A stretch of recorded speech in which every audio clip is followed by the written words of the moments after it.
tama lang daw yun. Ay, pero tatakot kami. So, yun.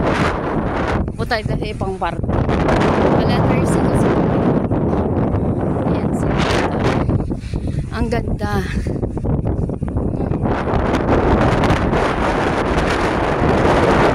Ayan. Ay, si Jello. Hi, may apam na bata, oh. Konti lang na. Ayun, may apam na mag-asawa. Ang gandang bata. Hi! Say hi! Hi, baby boy! Puti niya! Ayan yung magulang niya, oh. Nag-picture-picture din sila. Konti lang na. Punta ngayon, ito yung Koreano. Mag-asawa. Tapos may anak.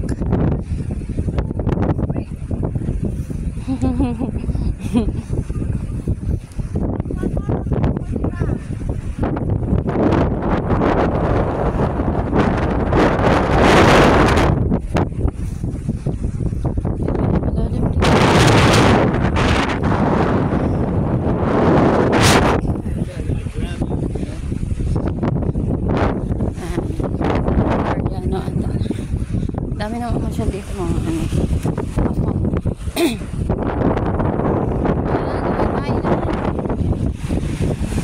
This is my husband. Ano? Why?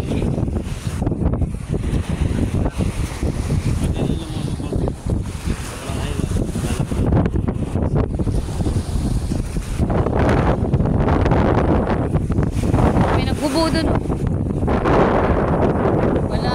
Malalim naman yan lang. So, malalim yan eh. Paano tayo maliligo?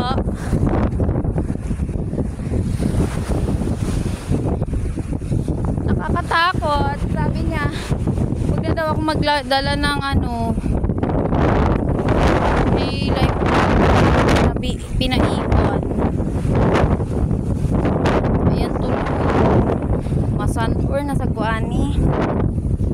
Pero ito na yung last kasi punta na kami naman Tigi. Kailangan kasi talaga dala ka ng ano dito,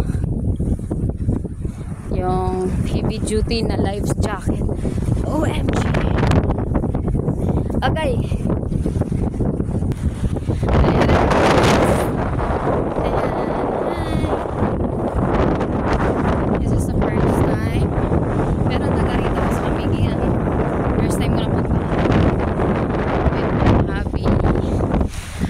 Madalas na punta ng mga afam kasi nagpapaitim yung afam.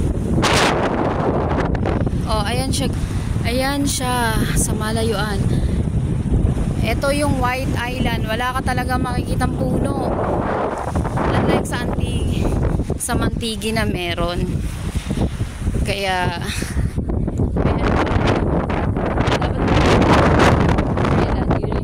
hindi mo rin magagamit yung umbrella kasi mahangin, lilipa rin. Wala rin. Iitim ka talaga. Ayan. Sinasadya ko. Ayan. Magpapasunbathing talaga sila. Kasi gusto nila yung kulay natin. Maitim.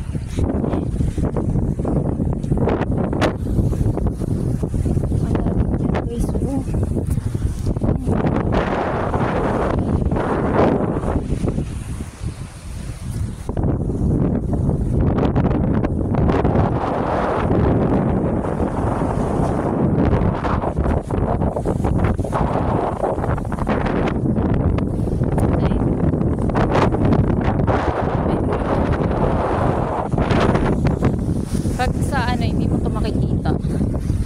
Pag doon ka sa isla mismo, malayo siya. Paikot! Ayan, so nakaligo na kami dito. Yung mga bata nadadali namin dito, yung mga bata.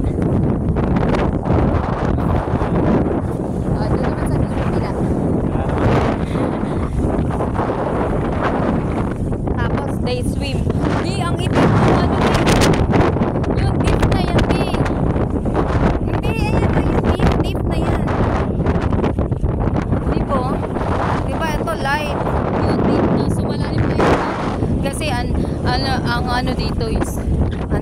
comfortable. Yung mababaw ka lang ngayon, para siyang pang-unit. Yung kailangan talaga may tour guide ka. Dito kasi wala masyadong tour guide. Kasi hatid lang kayo nung bangka nyo. Tapos yung bangka, pag hinatid ko dito, kasi 3 hours na maliligo, so babalikan ka lang.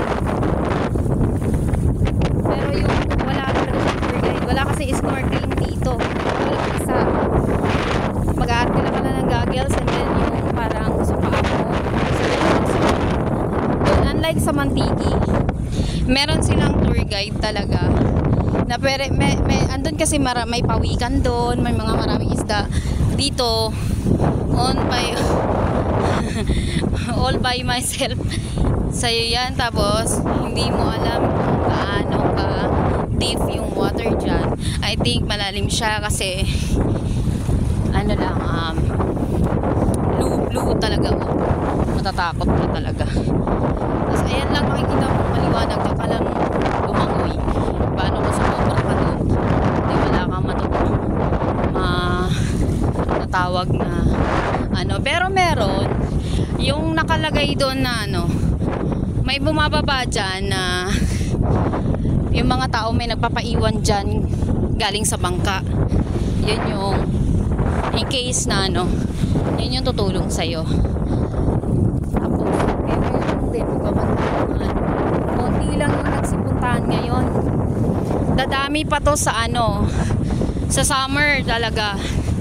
So hindi na tayo magpapabot ng summer kasi may pasok na ang asawa ko sa Maynila. And then pag ako naman lang dito, hindi ako makakagala nang wala siya kasi hindi ako papayagan na siguro dito pa lang makakalagpong kasi yung dagat dito pinika mo lalo na sa Pagpigi tingin mababaw lang pero malalim pala, so kailangan mo talaga may life jacket.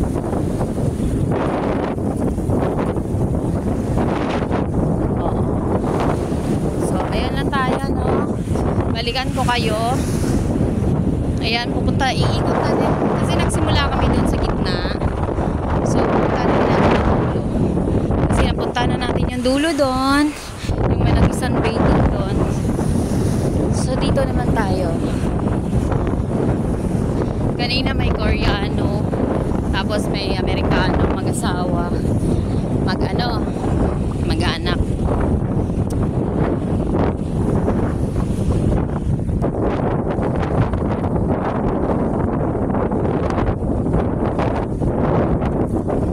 So yung anak ko naman ang inigala ko dito. Pag gumala kayo dito, magdala kayo ng sarili nyong life jacket. Although yung bangka may life jacket, pero maglangoy ka na, hindi na ipapahiram yun kasi may bayad na. Siguro babayaran mo 100. So kung may ano ka, magdala ka na lang para for safe. Kami, bumili ako ng life jacket isa. Hindi naman niya pinadala ngayon kasi mababaw lang daw kami lalangoy. O ngayon, hindi ako kalangoy. Hindi na tayo marunong, mahirap kalaban ng tubig. Pero siguro mamaya. Diyan ang itin ko na kasi oh. Ayan. Nag-arkila yan sila na payong. So 150 yung payong. So ang ginawa ko dahil magagamit ko naman yung payong, bumili ako ng beach payong. Sige, sa ano, ganda. Ganda ng design, may dahon-dahon. Parang in Camiguin Island. At saka ito balabal. Meron tong design na Camiguin. And then yung bili ako malong, guys. Every time na pumupunta ako rito, bumibili talaga ako malong na may